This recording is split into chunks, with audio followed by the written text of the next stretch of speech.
Kako je nastao Mercedes-Benz? Zamislite ovo, nema automobila, samo konji i kočije.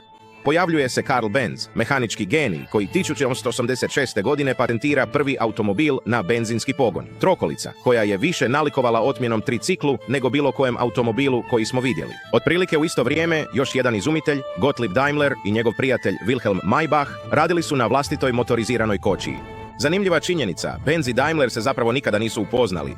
Premotajmo malo unaprijed i pojavljuje se Emil Jelinek, poslovni čovjek opsjednut brzinom. Počeo je prodavati Daimlerove automobile bogatima i slavnima, brendirajući ih imenom svoje kćeri Mercedes. Da, ime koje svi znamo i volimo zapravo je počelo kao tatina posveta svojoj djevojčici. Zar to nije super? Nakon Prvog svjetskog rata gospodarstvo je bilo teško, a tvrtke su se borile za opstanak. Tako su 1926. godine Benz & Company i Daimler Motoren Gesellschaft odlučili udružiti snage.